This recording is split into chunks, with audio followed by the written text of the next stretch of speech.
کی عظمتیں کیا ہیں، محمد مصطفیٰ جانے۔ الحمد للہ رب العالمین، والصلاة والسلام علیک یا صفوۃ الانبیاء والمرسلین، اما بعد فاعوذ باللہ من الشیطان الرجیم، بسم اللہ الرحمن الرحیم۔ قال اللہ تبارک وتعالی فی القرآن الکریم، فلما نسوا ما ذکروا به فتحنا علیہم ابواب کل شیء حتی اذا فرحوا بما اوتوا اخذناهم بغتة فاذا هم مبلسون۔ صدق اللہ العظیم وبلغنا رسولہ النبی الکریم۔ لائق صد احترام معزز و محترم ناظرین کرام، آپ کا میزبان محمد ثاقب اقبال شامی ایئر وائی کیو ٹی وی کی اس لائیو ٹرانسمیشن کے ساتھ آپ کی خدمت میں حاضر ہے۔ السلام علیکم ورحمۃ اللہ وبرکاتہ۔ ناظرین کرام، کل کے پروگرام میں ہم نے تزکیہ قلب کے لیے کم کھانے کے حوالے سے کلام کیا تھا۔ محترم ناظرین، ہمارے صوفیاء کاملین، اللہ عز و جل کے مقرب بندے، اولیاء کاملین میں کچھ ایسے لوگ بھی ہیں جو فقط پیٹ بھر کر نہ کھانے پر محنت نہیں کرتے، کم کھانا تو کجا۔ اللہ کے کچھ ایسے مقرب بندے بھی ہیں جو اپنے قلب کی پاکیزگی کے لیے، تزکیہ قلب کے لیے ہمیشہ کے لیے ہر لذیذ شے، ہر لذیذ طعام کھانے سے توبہ کر لیتے ہیں۔ محترم ناظرین، یہ اللہ عز و جل کے ایسے مقرب بندے ہوتے ہیں جو اپنے نفس کو اپنے تحکم میں رکھنے کے لیے، نفس پر قابو پانے کے لیے اپنی پوری زندگی درختوں کے پتے اور پانی پی پی کر اور درختوں کے پتے کھا کر گزارا کرتے ہیں۔ اور یہ ایسے اللہ کے مقرب بندے ہوتے ہیں ناظرین کہ اگر ان کا نفس کوئی لذیذ طعام کھانے کا شوق رکھے یا خواہش کا اظہار کرے یا تمنا کرے تو یہ اپنے نفس کے ساتھ نیگوشیٹ کرتے ہیں، نفس کو پہلے تیار کر لیتے ہیں کہ اگر تو نے فلاں خواہش کا اظہار کیا، فلاں لذیذ طعام کھانے کا اظہار کیا یا تمنا کا اظہار کیا تو تجھے فلاں سزا دی جائے گی۔ اور کچھ ایسے اللہ کے مقرب بندے ہوتے ہیں، اللہ کے پیارے بندے ہوتے ہیں جن کے لیے اللہ عز و جل خود ان کے نفس کے لیے سزائیں مقرر کر دیتا ہے، اور یہ ان سزاؤں پر مسرتوں کا اظہار کرتے ہیں، خوشیوں کا اظہار کرتے ہیں، کیونکہ اللہ عز و جل نے ان کے لیے ان سزاؤں کا انتخاب کیا ہے۔ ان کے نفس کو اللہ عز و جل خود قابو میں رکھنا چاہتا ہے، اور یہ اللہ عز و جل کا ان پر ایک عظیم کرم ہوتا ہے، ایک عظیم احسان ہوتا ہے جب وہ ولایت کے اور اسپریچویلٹی کے ایسے مقام پر فائز ہو جاتے ہیں کہ اللہ عز و جل ان کے لیے خود ان کے نفس کو قابو میں رکھنے کے لیے سزاؤں کا اہتمام کرتا ہے تاکہ اس کے بندے اسی کی قریب رہیں اور اس کی احکامات پر عمل کرتے رہیں۔ حضرت سیدنا ابو تراب رضی اللہ تعالیٰ عنہ اپنے نفس کی کیفیت بیان فرماتے ہوئے ارشاد فرماتے ہیں کہ میرے نفس نے زندگی میں ایک مرتبہ مطالبہ کیا، ایک تمنا کا اظہار کیا، ایک خواہش کا اظہار کیا۔ میرا نفس یہ چاہتا تھا کہ اسے روٹی اور انڈا کھلایا جائے۔ اب ناظرین کرام غور کریں کہ ہمارے ہاں دور حاضر میں ہمارے نفس کی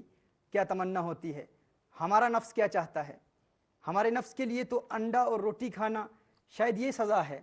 لیکن اولیاء کاملین اپنے نفس کو اتنا قابو میں رکھتے ہیں کہ ہر قسم کی لذیذ شے اور ہر قسم کے لذیذ طعام سے دور رکھتے ہیں، یہاں تک کہ ان کا نفس جو تمنا کرتا ہے وہ کس چیز کی تمنا کرتا ہے؟ وہ انڈا اور روٹی کی تمنا کر رہا ہے۔ حضرت سیدنا ابو تراب فرماتے ہیں کہ میں اپنے نفس کی اس خواہش کو پائے تکمیل تک پہنچانے کے لیے، خواہش کی تکمیل کے لیے ایک بستی میں گیا۔ فرماتے ہیں جو ہی اس بستی میں داخل ہوا تو ایک فرد نے مجھے پکڑ لیا اور مجھے پکڑ کر کہتا ہے، چیخ چیخ کر کہہ رہا ہے کہ یہی چور ہے، یہی چور ہے، یہی چور ہے، اور پھر مجھے چوروں میں شامل کر دیا گیا اور ایک جگہ لے جایا گیا اور وہاں پر مجھے 70 درے مارے گئے۔ فرماتے ہیں مجھے سزا دی گئی، اور بعد میں کچھ وقت بعد کسی فرد نے مجھے پہچان لیا، اس نے کہا یہ تو اپنے دور کے ولی کامل سیدنا ابو تراب رضی اللہ تعالیٰ عنہ ہیں، اس وقت انہوں نے بسد ندامت کا اظہار کرتے ہوئے معذرت کی، اور پھر ایک فرد نے فرماتے ہیں کہ مجھے وہ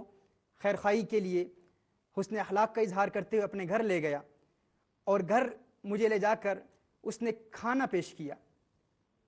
سیدنا ابو تراب فرماتے ہیں جب کھانا پیش کیا تو میں کھانے کو دیکھ کر میں حیران ہو گیا کہ جو کھانا اس نے پیش کیا تھا وہ انڈے اور روٹی تھی۔ فرماتے ہیں اس وقت میں نے اپنے نفس سے خطاب کیا، نفس کو مخاطب کرتے ہوئے کہا کہ ہے نفس، دیکھ 70 درے کھا کر تیرا مطالبہ ہو رہا ہے، اب تو نے 70 درے کھا لیے ہیں، اب انڈے بھی کھا لے۔ یعنی اللہ عز و جل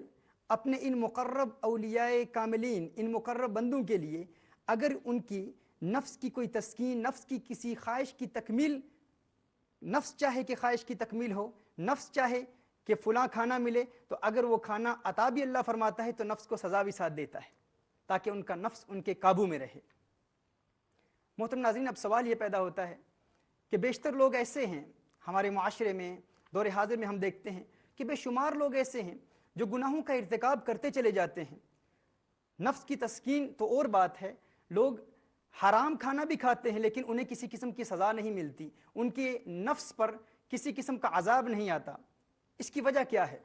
اس کی ایک وجہ رسالت مآب صلی اللہ علیہ وآلہ وسلم نے بیان فرمائی۔ میرے آقا صلی اللہ علیہ وسلم جامع ترمذی کی اس روایت میں ارشاد فرماتے ہیں، حضرت سیدنا سعد رضی اللہ تعالیٰ عنہ روایت فرماتے ہیں کہ صحابہ نے دریافت کیا، یا رسول اللہ صلی اللہ علیہ وسلم، یہ جو لوگوں پر آزمائشیں آتی ہیں، کس قسم کے لوگوں پر کس قسم کی آزمائشیں آتی ہیں؟ تو میرے آقا صلی اللہ علیہ وسلم نے ارشاد فرمایا، جو جتنے بلند و بالا عرفہ و اعلیٰ مقام پر فائز ہوتا ہے، جو جتنا اللہ کے نزدیک ہوتا ہے، اس پر اتنی ہی بڑی آزمائشیں آتی ہیں۔ اور میرے آقا صلی اللہ علیہ وسلم نے ارشاد فرمایا، جو اپنے دین میں جتنا سخت ہے، دین میں جتنا متمسک ہے، دین میں جتنا مضبوط ہے، اس پر اتنی ہی بڑی آزمائشیں آتی ہیں، اور جو دین میں جتنا کمزور ہے، اللہ عز و جل اس کے لیے آسان آسان آزمائشوں میں اسے مبتلا کرتا ہے۔ رسالت مآب صلی اللہ علیہ وسلم کی اس حدیث سے ہمیں یہ بھی علم حاصل ہوتا ہے کہ وہ لوگ جو خوشحال زندگی گزار رہے ہوتے ہیں، ناظرین، ضروری نہیں ہے کہ ہر خوشحال زندگی گزارنے والے کے ساتھ اس کا رب راضی ہوتا ہے، کیونکہ ایسے بے شمار لوگ ہیں، ہمیں گلیوں میں ایسے آشفتہ حال اور بوریا نشین اور کچھ حال مست فقیر نظر آتے ہیں جو اللہ عز و جل کے بہت قریب ہوتے ہیں، وہ اپنے تزکیہ قلب کے مراحل طے کر چکے ہوتے ہیں، لیکن بظاہر ان کی جب ہم حالت دیکھتے ہیں تو ہم دیکھ کر احساس نہیں کر پاتے کہ انہیں اللہ عز و جل نے کس قرب اور کس بلند و بالا مقام سے نوازا ہے۔ اسی طرح ایک عابد، اللہ کا ایک مقرب بندہ، ایک پہاڑ میں عبادت کرتا تھا، اور اس کے کھانے کا اہتمام اللہ عز و جل نے ایک انار کے درخت کے ذریعے کیا۔ ایک انار کا درخت اس پہاڑ، اس کی عبادت گاہ جہاں وہ عبادت کرتا تھا، اس پہاڑ کے ساتھ ہی ایک انار کا درخت تھا۔ ہر روز اللہ عز و جل اسے 3 انار عطا فرماتا، وہ 3 انار کھا لیتا، اور وہیں اس کی روزی تھی، وہیں اس کا رزق تھا، اور وہیں اس کے لیے کفایت کر جاتا۔ اللہ عز و جل کو امتحان منظور ہوا، اور اللہ عز و جل نے اس کا امتحان لینے کے لیے ایک دن انار نہیں عطا فرمائے، اس نے صبر کیا۔ دوسرے دن پھر اللہ عز و جل نے انار نہیں عطا فرمائے، دوسرے دن پھر اس نے صبر کیا۔ تیسرے دن اللہ عز و جل نے اسے پھر انار کی نعمت سے محروم رکھا۔ امتحان لے رہا تھا اس کا رب۔ اب وہ بھوک سے نڈھال ہو کر، پریشانی میں مبتلا ہو کر، بہت زیادہ گھبراہٹ محسوس کرتے ہوئے اس پہاڑ سے نکل آیا۔ نیچے آتا ہے تو ایک غیر مسلم کا گھر ہے، اس غیر مسلم کے گھر پر دستک دیتا ہے، اسلام کے منکر کے گھر پر دستک دیتا ہے، اور بھیک مانگتا ہے، سوال کرتا ہے۔ اس غیر مسلم نے اسے 4 روٹیاں دی۔ وہ 4 روٹیاں لے کر جب اس کے گھر سے باہر نکلتا ہے تو اس غیر مسلم کا کتا اس عابد پر بھونکتا ہے۔ وہ عابد اس کتے کو 1 روٹی دیتا ہے، پھر کتا بھونکتا ہے، پھر دوسری روٹی دیتا ہے، پھر کتا بھونکتا ہے، تیسری روٹی بھی دے دیتا ہے، پھر کتا بھونکتا ہے اور چوتھی روٹی بھی دے دیتا ہے، لیکن وہ کتا ابھی بھی بھونک رہا ہے۔ ناظرین کرام، اس عابد نے اس کتے کو دیکھ کر کہا، تو کیسا لالچی کتا ہے، تجھے شرم نہیں آتی کہ میں تیرے مالک کے دروازے پر بھیک مانگنے کے لیے آیا تھا، تیرے مالک کے دروازے پر میں نے دستک دی، تیرے مالک نے مجھے بھیک دی، 4 روٹیاں دی، چاروں روٹیاں تو کھا گیا اور ابھی بھی بھونک رہا ہے۔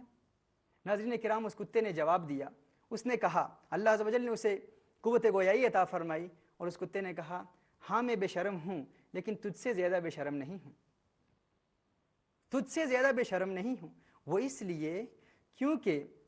وہ رب جو تجھے بغیر کسی مشقت کے، بغیر کسی محنت کے، تیرا مالک، تیرا کریم مولا جو تجھے بغیر کسی محنت و مشقت کے مدتوں سے کھلا رہا ہے، 3 روز تجھے تیرے رب نے انار نہیں دیے تو تو اپنے رب کے دشمن کے دروازے پر بھیک مانگنے کے لیے آ گیا ہے۔ میں تو بے شرم ہوں لیکن تجھ سے بڑا بے شرم نہیں ہوں۔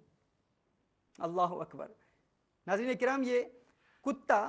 اس عابد کو سبق سکھا رہا ہے اور بتا رہا ہے کہ میں تو بے شرم ہوں لیکن تو فرق دیکھ کہ میں نے اپنے مالک کے دروازے پر بھیک مانگنے والے سے روٹیاں لی ہیں، لیکن تو ایسا بے شرم ہے کہ تو اپنے مالک کے دشمن کے دروازے پر آ کر بھیک مانگ رہا ہے، اور تیرا رب تجھے مدتوں سے کھلا رہا ہے لیکن پھر بھی تو اس کے دشمن کے دروازے پر دستک دے رہا ہے۔ ناظرین کرام، یہ وہ سائنز ہیں، سگنلز ہیں جن کے ذریعے اللہ عز و جل اپنے بندوں کو واپس اپنے راستے پر لاتا ہے۔ اگر ان کے قدم لڑکھڑا جائیں، اگر وہ بہک جائیں، راستے سے، حقیقت کے راستے سے دور بھی ہو جائیں، تو اللہ عز و جل اپنے مقرب بندوں کو ان سگنلز کے ذریعے، ان سائنس کے ذریعے واپس اپنے راستے پر لاتا ہے۔ لیکن سوال یہ پیدا ہوتا ہے ناظرین کہ بے شمار لوگ ایسے ہیں جو ساری زندگی گناہوں کا ارتکاب کرتے رہتے ہیں، ساری زندگی اللہ عز و جل کی نافرمانی کرتے رہتے ہیں، لیکن پھر بھی ایک خوشحال زندگی گزار رہے ہوتے ہیں۔ ایسے لوگوں کو دیکھ کر ذہن میں یہ سوال پیدا ہوتا ہے کہ ایسے لوگ جو گناہوں کا ارتکاب بھی کر رہے ہیں، کبھی کبھی اللہ امتحان بھی لے لیتا ہے، جب اللہ امتحان لیتا ہے تو اللہ کو پکارتے ہیں اور اللہ عز و جل ان کی مدد بھی کرتا ہے، اللہ عز و جل ان کو بلاؤں اور آفات سے بچا بھی لیتا ہے، مصیبتوں سے بچا بھی لیتا ہے، بڑی بڑی کلامٹی زندگی میں آتی ہیں، اللہ عز و جل ان کو بچا لیتا ہے، اور ہم یہ سمجھتے ہیں کہ چونکہ اللہ ان کو بچا لیتا ہے شاید یہ اللہ کے مقرب بندے ہیں، اور یہ اکثر ہمارے معاشرے میں ہوتا ہے۔ ناظرین کرام، ایسے لوگوں کے ذہن میں شیطان ایک وسوسہ بھی ڈال دیتا ہے۔ شیطان انہیں کہتا ہے کہ دیکھ، تو ایک مدت سے گناہوں کا ارتکاب کر رہا ہے، تو ایک مدت سے اللہ سے دور ہے، لیکن جب بھی تو اللہ کو پکارتا ہے اللہ مدد بھی فرما دیتا ہے، جب بھی تو کسی مصیبت میں مبتلا ہوتا ہے تو دعا کرتا ہے اللہ تیری مدد بھی فرما دیتا ہے۔ یقیناً تیرا رب تجھ سے راضی ہے، یہاں اس دنیا میں بھی اللہ عز و جل تجھ پر عطاؤں کی برسات کر رہا ہے، آخرت میں بھی اسی طرح تیرا بیڑا پار ہو جائے گا، گھبرانے کی ضرورت نہیں ہے۔ ناظرین کرام، ایسے لوگ شیطان کے اس وسوسے میں آ کر گناہوں پر دلیر ہو جاتے ہیں اور بڑی جرت سے گناہ کرتے ہیں۔ ان سے آپ پوچھیں تو وہ کہتے ہیں مالک کا بڑا کرم ہے، میں گناہ کرتا ہوں لیکن میرا مالک مجھ سے راضی ہے، میں گناہوں کا ارتکاب کرتا ہوں لیکن میرا رب مجھ سے راضی ہے۔ لیکن وہ یہ نہیں جانتے ناظرین کرام کہ اللہ عز و جل ان سے ایسا ناراض ہو چکا ہوتا ہے، ایسا ناراض ہو چکا ہوتا ہے کہ اللہ عز و جل نے ان کے لیے آخرت میں مستقل عذاب کا اہتمام کیا ہوتا ہے۔ اللہ عز و جل نے آزمائشوں کے دروازے اس کے لیے بند کر دیے ہوتے ہیں۔ رسالت مآب صلی اللہ علیہ وآلہ وسلم کی اس حدیث سے یہ بات روزی روشن کی طرح واضح ہو جائے گی۔ میرے آقا صلی اللہ علیہ وسلم ارشاد فرماتے ہیں، سیدنا عقبۃ بن عامر رضی اللہ تعالیٰ عنہ راوی ہیں، رسالت مآب صلی اللہ علیہ وسلم ارشاد فرماتے ہیں کہ اگر آپ کسی ایسے فرد کو دیکھیں جس پر اللہ عز و جل عطاؤں کی برسات بھی کر رہا ہے، اللہ عز و جل اسے عطا بھی کر رہا ہے اور وہ گناہوں کا سلسلہ بھی جاری رکھے ہوئے ہے، اگر اللہ عز و جل کسی شخص کو عطا بھی کر رہا ہے، وہ جو مانگتا ہے اللہ عطا کرتا ہے، اور وہ گنہگار بھی ہے، گناہوں کا سلسلہ بھی جاری رکھے ہوئے ہے، رسالت مآب صلی اللہ علیہ وسلم فرماتے ہیں سمجھ لو کہ یہ اللہ کی طرف سے ڈھیل ہے۔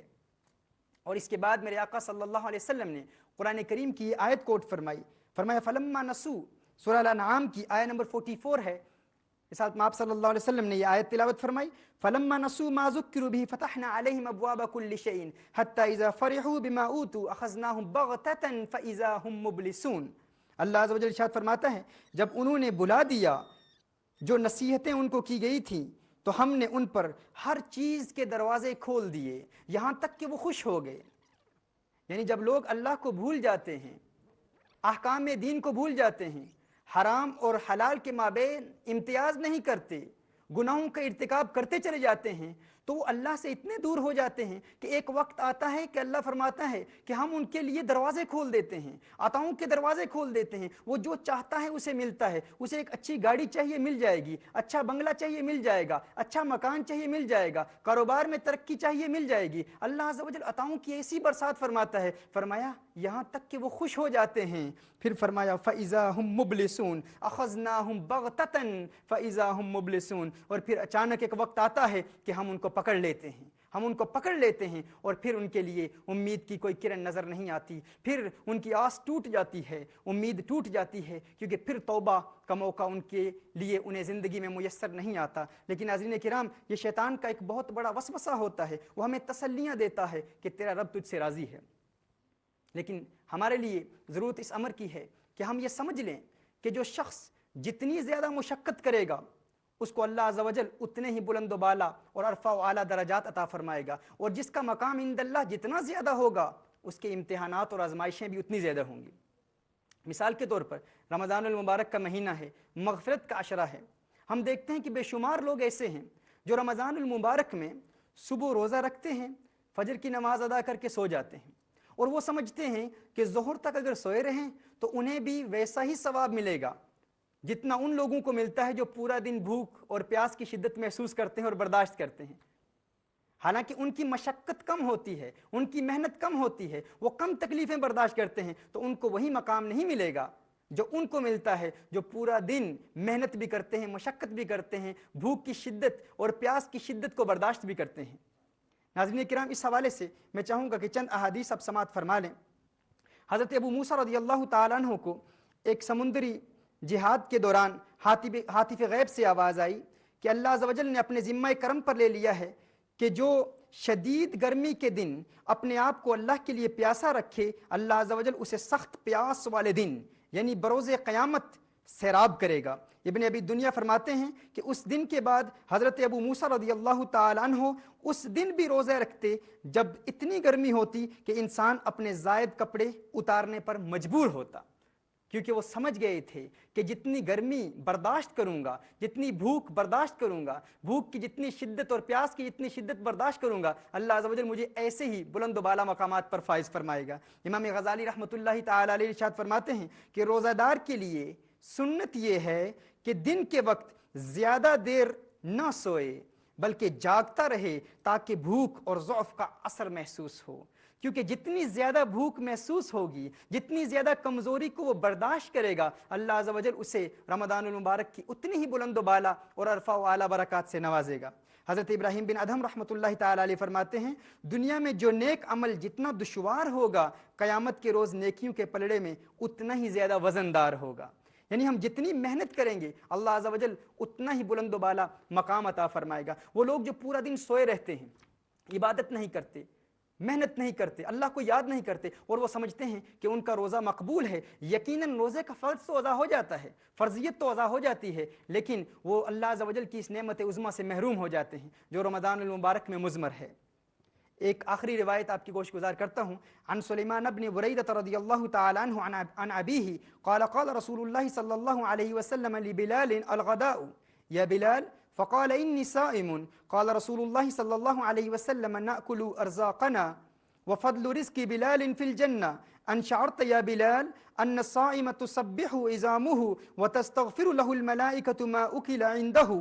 سنن ابن ماجہ کی یہ روایت ہے۔ رسالت مآب صلی اللہ علیہ وسلم نے سیدنا بلال رضی اللہ تعالیٰ عنہ سے ارشاد فرمایا ہے بلال او ناشتہ کر لیں۔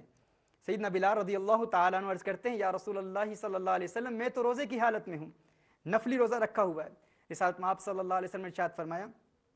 کہ بلال ہم یہاں رزق کھا رہے ہیں لیکن اللہ عز و جل جنت میں تیرا رزق بڑھا رہا ہے۔ رسالت مآب صلی اللہ علیہ وسلم نے ارشاد فرمایا جب کوئی روزہ دار، ناظرین اکرام میں چاہوں گا کہ یورپ میں، برطانیہ میں، ویسٹ میں جہاں لوگ روزہ نہیں رکھتے غیر مسلم، اور ہندوستان میں بے شمار ایسے غیر مسلم ہوں گے یقیناً جو روزہ نہیں رکھتے اور مسلمان ان کی کمپنی میں رہتے ہیں اور مسلمان روزے کی حالت میں ہوتے ہیں، ان کے لیے یہ حدیث ایک بہت بڑا پیغام دے رہی ہے۔ بجائے اس کے کہ ہم ان سے دوری اختیار کر لیں، بجائے اس سے کہ ہم ان سے اجتناب کریں کہ یہ کھا رہے ہیں اور جب ہم ان کو کھاتے ہوئے دیکھیں گے تو ہمیں بھی جی چاہے گا، ہمارے دل میں بھی تمنائیں مچلیں گی کہ ہم بھی کھانا کھائیں، لہٰذا ہم بجائے اس کے کہ اپنے گھر میں بیٹھے رہیں رسالت مآب صلی اللہ علیہ وسلم کی اس حدیث سے سبق حاصل کریں۔ میرے آقا صلی اللہ علیہ وسلم نے ارشاد فرمایا کہ جب روزہ دار روزے کی حالت میں ہو، اور یہ سیدنا بلال رضی اللہ تعالیٰ عنہ کا نفلی روزہ تھا، اور اس روزہ دار کے سامنے کوئی شخص کھانا کھا رہا ہو تو جب تک کھانا کھانے والا کھانا کھاتا رہے گا اس روزہ دار کی ہڈیاں تسبیحات کرتی رہیں گی اور ملائکہ اس کے لیے استغفار کرتے رہیں گے۔ ناظرین کرام، یہ اللہ عز و جل کا کرم ہے اس فرد کے لیے جو روزے کی حالت میں تکلیفیں برداشت کرتا ہے، جو روزے کی حالت میں بھوک کی شدت برداشت کرتا ہے۔ تو آئیے ہم ارادہ کر لیں کہ بجائے اس کے کہ ہم روزے کی حالت میں پورا دن سوتے رہیں گے، ہم بھوک اور پیاس کی شدت محسوس کریں گے، اور اللہ عز و جل اس شدت کے محسوس کرنے کی بنیاد پر ہمیں بلند و بالا مقامات پر فائز کرے گا۔ ہماری دعا ہے کہ اللہ عز و جل ہمیں عمل کرنے کی توفیق عطا فرمائے، اور وہ ناظرین ہمارے جو بڑی بے چینی سے انتظار کر رہے ہیں کہ دل کے 7 دروازوں کو بند کرنے کا طریقہ کب بتایا جائے گا، تو ان کے لیے بھی خوشخبری ہے کہ ہم فقط بنیادیں مضبوط کر رہے ہیں اس وقت۔ میں چاہوں گا کہ توبہ کے جو احکام ہیں، وہ جو پلان ہے، اس پر بھی عمل کرتے رہیں۔ انشاءاللہ چند لیکچرز کے بعد وہ سلسلہ بھی جاری ہو جائے گا۔ اللہ عز و جل آپ کی سماعتوں کو قبول فرمائے، آپ کی حاضری کو قبول فرمائے، اور اللہ عز و جل ہم نے جو عرض کیا ہے اسے بھی اپنی بارگاہ بلند و بالا میں شرف قبولیت سے نوازے۔ جزاکم اللہ خیرا واحسن الجزا، وآخر دعوانا ان الحمد للہ رب العالمین۔ خدا کی عظمتیں کیا ہیں، محمد